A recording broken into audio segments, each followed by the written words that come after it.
Minnesota explorer and adventurer Natalie Warren is well known in the Boundary Waters community and paddling communities and beyond. She joins us now for an update on her life, as well as to talk about a group that's being organized this summer. They're paddling, known as the Hudson Bay Girls.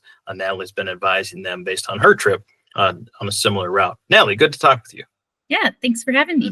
I mentioned this group, Hudson Bay Girls, and they're going to be at Canoecopia. It's 4 young women, Abby, Emma, Helena, and Olivia. Mm-hmm. And we're going to be featuring them on the podcast at Canoecopia and beyond, following their journey this summer too. But it's been shared with us through them that you are advising them, or maybe that's too strong a word, or helping them with some tips that you had from your similar paddling trip that you made. Tell us about what your thoughts are, sort of 10,000 feet from what they're getting into this summer. Yeah, absolutely. Well, I think it's common in the outdoor world to, when you're starting to plan a trip, try to find anyone who's done any section of whatever you're about to do and connect with them. And so my book, Hudson Bay Bound, about paddling from Minneapolis, St. Paul to Hudson Bay, came out in 2021 through the University of Minnesota Press. And I was really excited to get that story out there, because what I've seen in the last couple of years is that people will read it and then they'll email me being like, I want to do this trip. How can I do it? And all of those groups so far have been young women, which was my number one goal, is to just kind of, plant the seed a little bit. And I'm sure that their adventurous spirit is developed far beyond, reading my book. But I think it provided a connection, sort of showing them what a trip like that is like. And then they reached out for some more information, and I've been helping them with connections and just, basic, very broad advice. But it's been really, really amazing to see that these young women are kind of continuing the legacy of expeditions, especially expeditions to Hudson Bay, which have a very strong, historical, cultural relevance, especially in Minnesota. Mm-hmm. Right. I mean, the story, as I recall it, was your paddling partner, Anne, sort of barged into your dorm room and launched Sevillard's book, Eric's book, at you, Canoeing with the Cree, and was like, we're doing this. And that was sort of the launch point of your journey. Mm-hmm. And, of course, he was a broadcast journalist, and he was, not able to be engaged with you in the way that you are with them. But now your book is inspiring like this next generation. So it's sort of come full circle in that regard, that book inspired you. Now your book's inspiring them. I mean, has that sort of reality dawned on you? Oh, it did for the first time, I think, with this group. A lot of people before have been like, oh, we read your book, and also we're interested in this. And this was the first time where I really felt like my book had made a difference in someone's life in a very direct, tangible way, which honestly it kind of floored me. It's this really, really special moment when I first started talking with them. And it's just the beauty and the power of literature and outdoor literature and about expeditions in general, and being able to share that and have that legacy live on through time. Right. I mean, awards, accolades, press, all that kind of stuff is one thing, the thing that happens with a book. But when you get this tangible thing where your writing, your story inspires someone else, that's a whole other level in terms of engagement and that personal. I mean, at least, speaking personally for me, to hear from people about the books or writing or stories, whatever it is, that's so much more important than accolades and stuff. Oh, absolutely. I had this moment of like, this is why I wrote this book. For this exact reason, for people to actually take their own trips, not for me just to share my story. Yeah. Wow. When you look back on where you were, because you wrote the book like 10 years after the trip itself, right? It was the process of writing the book, and just there was a gap of time between when you wrote it. So you were how old, like 20, in your early 20s when you actually made the trip? Yeah, I was 22 when I went on the expedition. And then I was lucky enough to go on a lot of expeditions in my 20s, and then sort of entered this more reflective period where I realized I had done a lot of cool stuff and I just started to write about it. That one in particular, I was at Midwest Mountaineering for one of their expos giving a presentation, and this older guy showed up and he was wearing a St. Olaf sweatshirt and St. Olaf sweatpants, and he's like, he graduated from St. Olaf 50 years before I did, but he was very excited about my trip. And we became pen pals and started writing each other handwritten notes. And he would share stories with me about his memories of paddling on the Mississippi. And that's when I started writing chapters in my book, is that I would document them to send to him at the old folks home. And then I found out he passed away right before my book came out, which I was kind of bummed about. But that's how I started writing. I never meant to write a book. I just kind of started sharing stories and then realizing, oh, I should really put these together.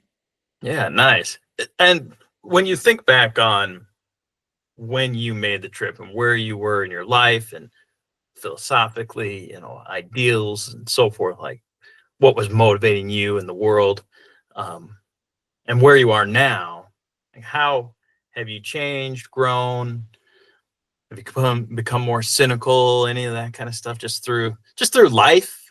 Yeah, absolutely. I'm actually writing my next book now, and so I teach water policy and I teach science communication at the University of Minnesota, and I do like research on water, still focused on the Mississippi River. But I know now as I'm writing, I'm just, I don't know, I feel like I'm lecturing instead of giving this authentic experience. And when I went on this Hudson Bay trip, we didn't go in with any preconceived notions. Like, yeah, I had majored in environmental studies, but I didn't know anything about the world.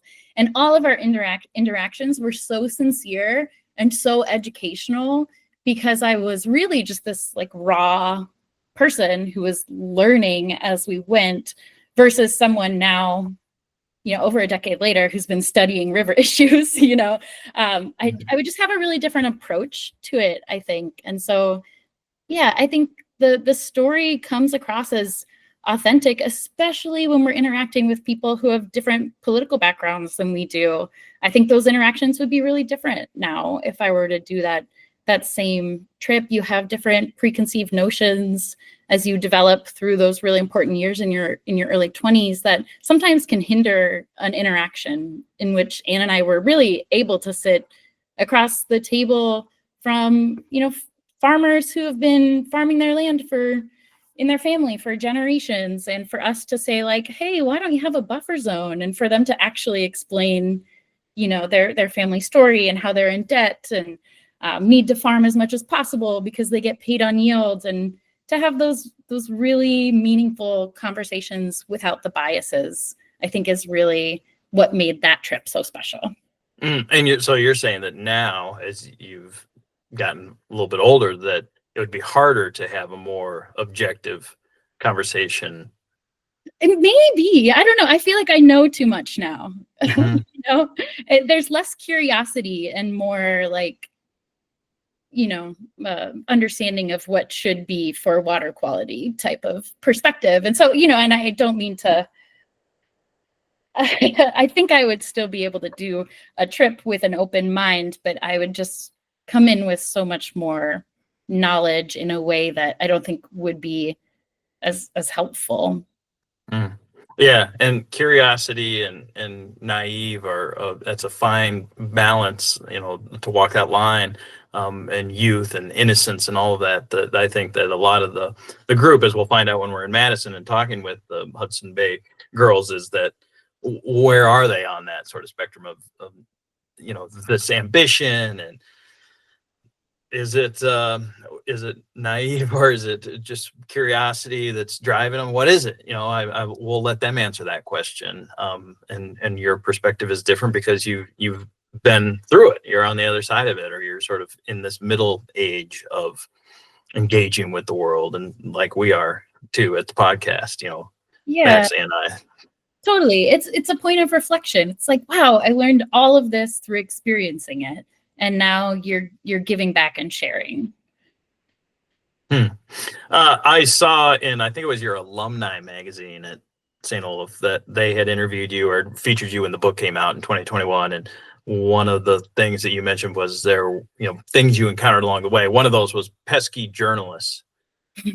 What was that? Who were like small local papers trying to get in, or who were the pesky journalists? Yeah, well, so when Anne and I went on this trip, we didn't have any like promotional goals. We weren't posting. This was like pre-Instagram, we just wanted to do this trip because we love canoeing. And so we didn't really expect to get much press, but when people started finding out, small towns in Minnesota, this first small town tells the next small town, tells the next small town. People are trying to find us to bring us cupcakes, and it's its own sort of unfolding, evolving marketing strategy. But we would have some journalists meet up with us, and we would do interviews, and then we'd see the paper come out and be like, oh, half of this is wrong. Like they said we're both from South Dakota, or they said we're paddling to a different place than we're paddling to. And so kind of became this joke on our trip of sort of the inaccuracies that we found in our own media coverage. I see. Right. Interesting. Yeah. And the Hudson Bay Girls are definitely utilizing social media, which is now much more robust than, 2011 or 2010 when you were out on the water. And they also are doing a fundraiser to raise some money to, sort of support their mission. And we'll drop a link in there for them too, and talk a lot more about that when we're speaking with them in Madison. But your effort was just more like a grassroots. There wasn't a direct mission to it, right? Like they have a mission that's like, we're doing this to raise awareness and promote women getting involved in paddling, and sort of a cause, if you will. But you didn't have that, from what I recall. Not really, no. And I think that's great. I think tack on a cause or don't, for, it's whatever's going to fulfill you in an expedition. One of the things that really hit home for me was, so I did the Hudson Bay trip, and I paddled the Mississippi, and then I did the Yukon River Quest with a group of women. And Anne Bancroft has always been a mentor of mine. And I remember I was sitting at Anne's house drinking some tea, and I was like, well, are we going to do this trip for climate change? Like, are we going to do, like, what's the purpose? And Anne was just like, oh, people are going to be excited to give you money just because you are doing this trip, and for no other reason. Like, people want to support people's dreams. They want to see people who are taking risks and doing things that they can live vicariously through, or maybe they can't do it for whatever reason, but if you're raising money, you don't have to tack on all the extra things. Like the expedition itself is so powerful that somebody is prioritizing that in their lives, that you can leave it at that, and that's okay. But that being said, I do really, really love, obviously, the feminist messaging and, breaking down the barriers. That's another thing Anne said too. It's like, you're talking about the same stuff that I was talking about when I was doing my trips. And now I'm seeing this. I'm like, there still are so many barriers and so much gender discrimination within the outdoor industry, that those stories continue to be just vital to trying to push the dial a little bit there. And you talked too about some of the doubters that you encountered along the way. And I think most of them were men, sort of scoffing at the idea that you and Anne were going to be able to do it, and maybe the 4 Hudson Bay Girls are also running into some of that, or it's sort of whispered, in the aftermath of a conversation. What do you think about just the fact that there's doubters, haters, whatever you want to think of them out there, and a lot of those being men, from your experience? Yeah, for us, it was definitely fuel on the fire to prove to people that we could do it. And it also sucks. It feels really awful when you're asking for sponsors for a trip, and they would send you this like very insulting email back, like, who cares that you're 2 women doing this route? Women have had the right to vote, forever. And so there is no such thing as sexism because we all have equal rights. And you're just like, oh my God, this is so disconnected from my reality as a woman. And then we met someone on the route who laughed at us when we told him where we were going. And he told us we wouldn't get there until October if we made it at all. And we got there at the end of August. Oh, he also told us he would get us a keg of Bud Light Lime if we made it there. And we got there August 25th. We called him from a payphone in Gillum, Manitoba before we hopped on the train, and he didn't remember who we were. And we had talked about him almost every day, for like 2 months. Yeah, wow. Like stuff like that I think is just, it's really representative of where we have not seen a lot of progress. And it's very subjective. It's relationship to relationship, but you start to see those patterns when you go through something like this. And how did you know how to find this individual that made that sort of scoffed at you and made the Bud Light keg suggestion? Well, on any trip, you don't really plan to meet all the characters you meet. They sort of pop out of the riverbank. I mean, but how did you find him after, like to call him and be like, hey, dude, we made it? Yeah, no, he worked at a resort on Lake Winnipeg. I gotcha. Okay. And why lime? Why Bud Light Lime? Do they even make why the lime? It was an empty promise to begin with. Interesting. And yeah, I'm just wondering how that's gonna fit into the experience for the Hudson Bay Girls in terms of safety, and was that something that you also thought about when you're talking about, I know you've had encounters with wildlife that have been pretty intense over the years, but like other people, I mean, that's sort of the scariest thing for me when I'm on a solo trip in the Boundary Waters, even, is like, God, the other people are the thing that are freaking me out here. And so just from the safety perspective for the Hudson Bay Girls, have you talked with them about that? We haven't talked about that directly. There's definitely a safety in numbers situation that they have in their favor. If you talk to the woman who paddled the route solo, she has a lot of stories about people who would like hide her gear from her and tell her like someone needs to come pick her up because this isn't like her role to be going on a trip like this as a young woman, right? Like, so you really see the underbelly of society when you're on a trip like this. But I do think it helps to have multiple people with you. And I agree, I would much rather have a bear encounter than a negative encounter with a person. Right. Yes, exactly.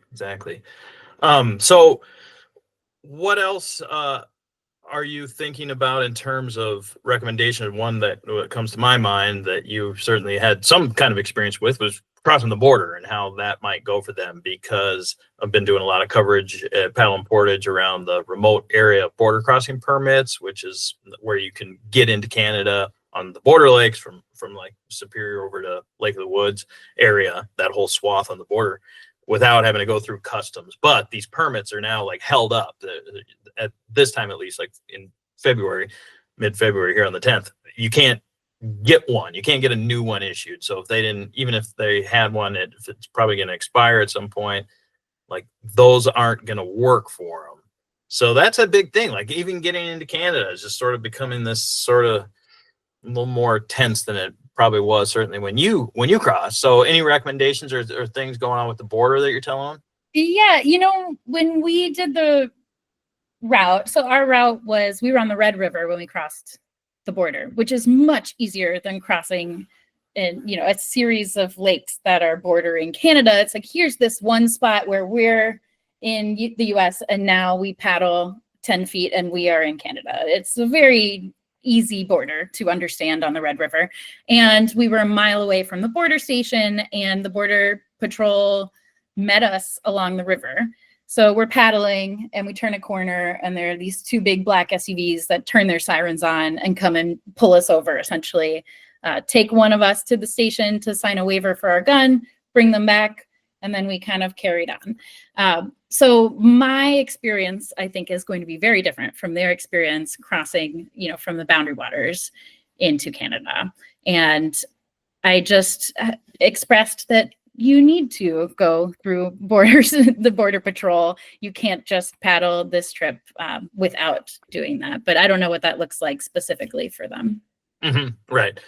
Yeah, because there's been some groups in the past that have not sort of followed the rules, basically, and ran into trouble with that. I mean, big trouble, right? Totally. Okay. So yes, we'll make sure that I'm sure that they're hashing out all the details on either the RABC situation or making sure that they get into an official customs checkpoint. So what else is happening in your world? You mentioned you're teaching at the University of Minnesota, but do you have any more epic journeys in mind or paddling trips, or just tell us, I mean, what you're up to in life? Well, so I have a 1-year-old and a 4-year-old. So that's mostly what I'm up to in life right Yeah. now. But hoping to go on our first Boundary Waters trip and take the kids out this summer, which I'm really looking forward to. And yeah, we'll see how my kids take to canoeing. When my eldest was young, we used a canoe as sort of a playpen in the backyard. And I've slowly been brainwashing her, but trying not to push too much because I know that can have the opposite effect as a parent. But, in my mind, especially since I'm on the academic schedule, I'm like, and every summer we can paddle every Minnesota water trail. And, the next phase of adventuring for me really looks like sharing that experience with my kids and seeing what they want to do. Yeah, right on. And continuing to inspire, I'm sure your own family, but many, many other people. I remember when your book came out, that it was a very impactful book when it was arrived to the radio station Grand Marais, and Ann Postis, who's now one of the owners of this company, talked to you on the air, orchestrated that interview at the very least. And it was just we got a copy of the book, and like, it's just good. First of all, it's really good, and then it's inspiring. It continues to inspire me, and your achievements in the paddling world are just top notch, elite. Really something that I find admirable, and just how you sort of represent those achievements into the world and share your experiences is really cool too. So you're somebody I look up to, Natalie. I hope you continue to keep getting out there and paddling and inspiring people like the Hudson Bay Girls on their trip here this summer that we'll be documenting and sharing along the way this summer on Paddle and Portage. And really enjoyed talking with you today, Natalie. Thanks for your time. Yeah, thank you.